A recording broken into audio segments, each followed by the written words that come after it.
கர்த்தருடைய பரிசுத்த நாமத்துக்கு மகிமைப்படுவதாக.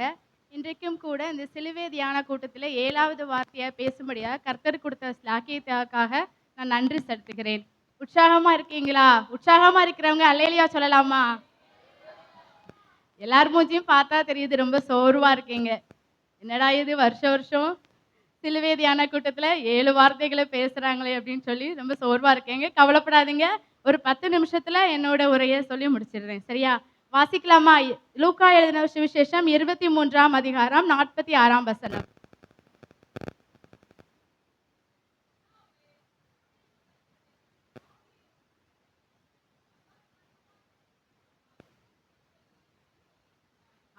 இயேசு என்ன சொல்றாருன்னா, 7வது வார்த்தை, பிதாவே உம்முடைய கைகளில் என் ஆவியை ஒப்புவிக்கிறேன் என்று மகா சத்தமாய் கூப்பிட்டு சொன்னார். இப்படி சொல்லி ஜீவனை விட்டார்.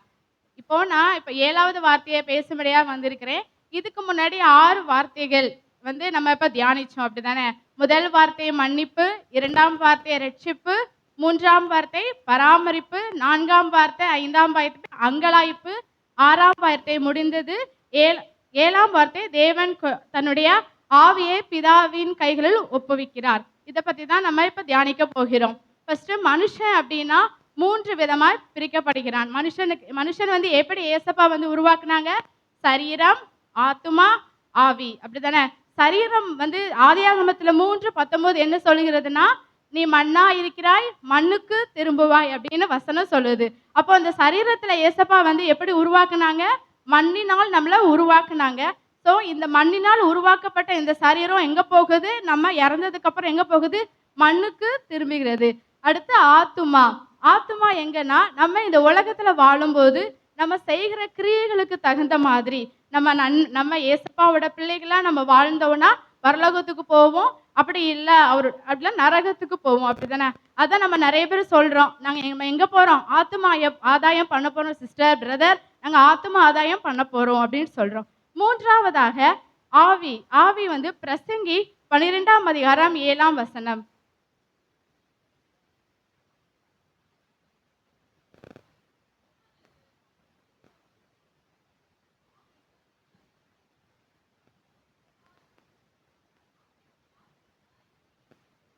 இந்த வசனம் என்ன சொல்லுதுன்னா, ஆவி எங்க போகுதா? தன்னை தந்த தேவனிடத்திற்கு போகிறது, அப்படிதானே? அப்போ தேவனிடத்திற்கு போகும்போது எப்படி இந்த ஆவி இருக்கணுமா? பரிசுத்தமாய் இருக்கணும். பிதா பரிசுத்தமானவர் தானே. அப்போ நம்ம பிதாவுக்கிட்ட இந்த ஆவியை நம்ம கொண்டு போகும்போது அது எப்படி இருப்பட்டதா இருக்கணும்? பரிசுத்தம் உள்ளதா இருக்கணும். நீதிமொழிகள் 16ஆம் அதிகாரம் 2ஆம் வசனம்.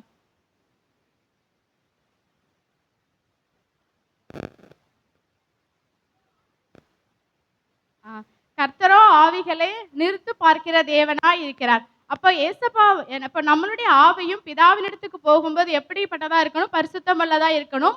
அதை அவர் நிறுத்து பார்க்கிற தேவனாய் இருக்கிறார்.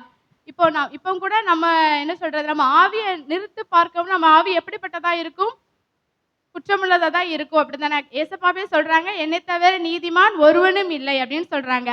அப்போ நம்மளோட ஆவியை நிறுத்து பார்க்கும்போது அது எப்படிப்பட்ட ஆவிகளா இருக்கணும் அப்படின்னு சொல்லி இப்ப தியானிக்க போகிறோம். முதலாவதாக நம்ம கிட்ட என்ன ஆவி இருக்கணுமா? சாந்தமும் அமைதலும் உள்ள ஆவியா நம்ம கிட்ட இருக்கணும். அதற்கு 1 பேதுரு 3ஆம் அதிகாரம் 3ஆம் 4ஆம் வசனம்.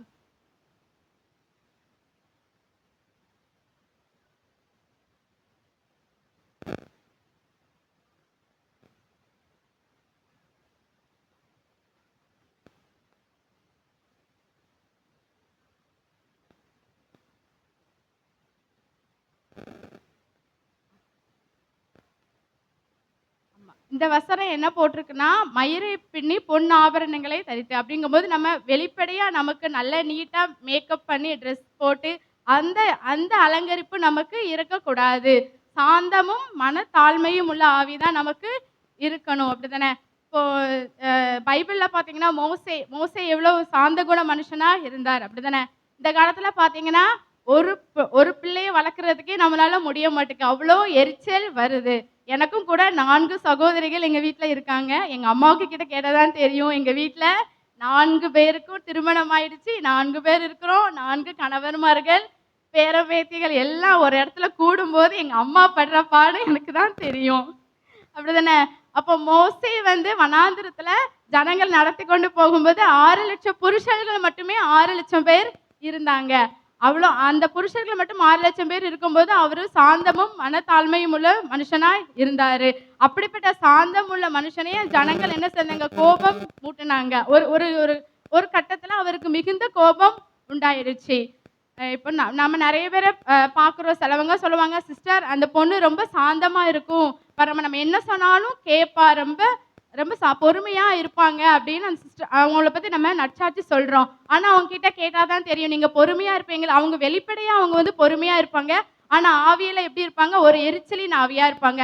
ஆமா, இவங்களுக்கு ஒரு வேலையே இல்ல. எப்ப பார்த்தாலும் ஏதாவது சொல்லிக்கிட்டே இருப்பாங்க அப்படின்னு சொல்லி ஒரு எரிச்சலின் ஆவி அவங்களுக்குள்ள இருக்கும். மனுஷன் வந்து முகத்தை பார்க்கிறான். ஆனா கர்த்தரோ இருதயத்தை பார்க்கிற தேவனா இருக்கிறார். அப்போ நம்ம இருதயத்துக்குள்ள என்ன ஆவி இருக்கணுமா?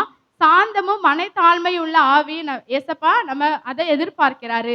2வது ஆவியை குறித்து பார்க்கிறோம்.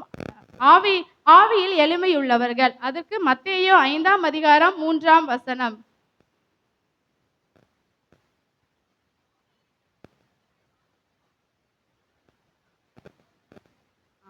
ஆவியில் எளிமையுள்ளவர்கள் பாக்கியவான்கள்.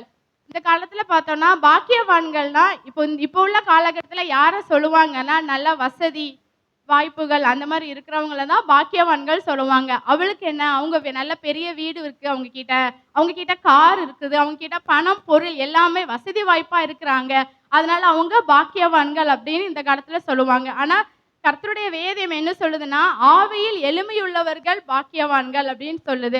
அப்போ நம்மளுடைய ஆவியில எளிமையுள்ளவர்களாய் இருக்கணும். இப்போ நம்ம சபைக்கு வரோம். சபையில வர ஒவ்வொரு விசுவாசிங்களுக்கும் ஒவ்வொரு கிருபைகளே கடவுள் வரங்கள், வல்லமைகளே கொடுத்திருப்பாங்க. அப்படித்தானே? இப்போ வந்து ஒரு சிஸ்டர் வந்து சொல்றாங்க, "சிஸ்டர் என் பொண்ணுக்கு உடம்பு சரியில்ல. நீங்க பிரேயர் பண்ணிக்கோங்க" அப்படின்னு சொல்லும்போது, அவங்களும் "சரி சிஸ்டர் நான் ஜெபிக்கிறேன்" அப்படின்னு சொல்லி ஜெபிப்பாங்க. அந்த பொண்ணுக்கு உடம்பு சரியாயிரும். அப்ப அவங்க சொல்லுவாங்க, "நான் ஜெபிச்சதுனால தான் இந்த பொண்ணுக்கு உடம்பு சரியாயிடுச்சு. என்னோட பிரேயர் ஏசப்பா கேட்டாங்க. நான் வந்து மணிக்கணக்காக ஜெபிக்கிறேன். நான் 10 மணி நேரம் ஜெபிக்கிறேன். நான் வந்து அப்படி ஜெபிக்கிறேன், இப்படி ஜெபிக்கிறேன்" அப்படின்னு அவங்க பெருமையுள்ளவர்களா இருப்பாங்க. நம்மகிட்ட அந்த பெருமை ஆவி இருக்கக்கூடாது. பவுல பார்த்தீங்கன்னா, பவுல் அநேக அற்புதங்கள் அவருடைய ஊழிய கட்டத்துல அநேக அற்புதங்கள், அடையாளங்கள் பவுல் வந்து செய்தாரு. ஆனால் அவர் என்ன சொல்கிறாருன்னா, "நான் எல்லாவற்றையும் குப்பையும் நஷ்டமும் எண்ணுகிறேன்" அப்படின்னு சொல்றாரு. அதே மாதிரி தான் நம்மளுடைய வாழ்க்கையிலும் நமக்கு ஏசப்பா நிறைய வரங்கள், வல்லமைகள் நமக்கு தந்திருந்தாலும், நம்ம ஆவியில எளிமையுள்ளவர்களாய் இருக்க வேண்டும். 3வதாக கபடமில்லாத ஆவி. சங்கீதம் 32ஆம் அதிகாரம் 2ஆம் வசனம்.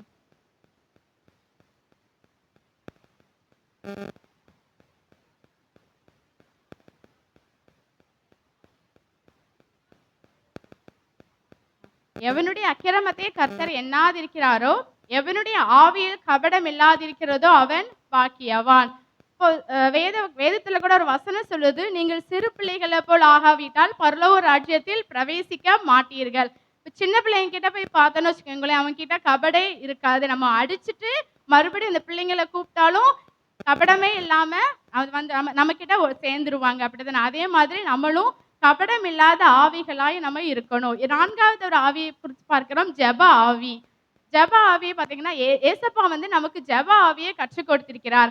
அவர் வந்து இந்த உலகத்துல வாழும் காலத்துல அவர் ஊழியத்தை ஸ்டார்ட் பண்ணும்போது பார்த்தீங்கன்னா, 40 நாள் உபவாசம் பண்ணி ஜெபத்தோட தான் அவருடைய ஊழியத்தை ஆரம்பித்தார். இப்பவும் கூட அவர் சிலுவையில மரிக்கும் போதும் கூட முதல் வார்த்தை என்ன சொல்லுது? "பிதாவே இவர்களை மன்னியும்" சொல்லி பிதாவை நோக்கி ஜெபம் பண்ணி தான் இந்த வார்த்தையை ஆரம்பிக்கிறார். அதே மாதிரி "பிதாவே உம்முடைய கைகளில் என் ஆவியை ஒப்புவிக்கிறேன்" அப்படின்னு சொல்லி கடைசியா முடிக்கும்போது ஜெபத்தோட தான் முடிக்கிறார். அப்போ நம்மளுடைய வாழ்க்கையிலும் ஜெபந்தான் ஜெயத்தை தரும். நம்ம எந்த ஒரு விஷயத்தை நம்ம செய்ய போறதா இருந்தாலும் ஜெபத்துல அதை ஆரம்பிச்சு ஜெபத்துல அது முடியும். ஜெபத்துல ஆரம்பிக்கும் போது அந்த காரியம் நமக்கு ஜெயமாய் மாறும். சரி, 1 தெசலோனிக்கேயர் 5ஆம் அதிகாரம் 23ஆம் வசனம்.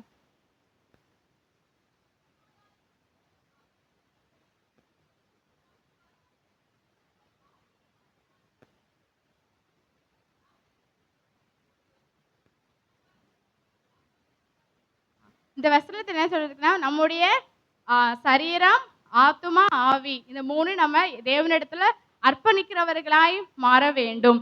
நம்ம சும்மா பாட்டு மட்டும் படிக்கக்கூடாது. "அர்ப்பணித்தேன் நான் அர்ப்பணித்தேன், அர்ப்பணித்தேன், நான் அர்ப்பணித்தேன். ஆவி ஆத்ம சரீரம் அர்ப்பணித்தேன், ஆவி ஆத்ம சரீரம் அர்ப்பணித்தேன். அப்போ நம்ம எல்லாத்தையும் ஆவியை நம்ம அர்ப்பணிக்கும் போது ஏசப்பா என்ன செய்றாங்க, தராசில நிறுத்து பார்க்கும்போது நம்ம கிட்ட இந்த மாதிரியான ஆவிகள் நம்ம கிட்ட காணப்படணும். சாந்தமும் அமைதலும் உள்ள ஆவி, ஆவியில் எளிமையுள்ளவர்களாய் காணப்படணும். கபடமில்லாத ஆவியாய் காணப்படும். ஜப ஆவி நிறைந்தவர்களாய் காணப்படணும். கர்த்தர் தாமே இந்த வார்த்தையை ஆசீர்வதிப்பாராக. ஆமென்.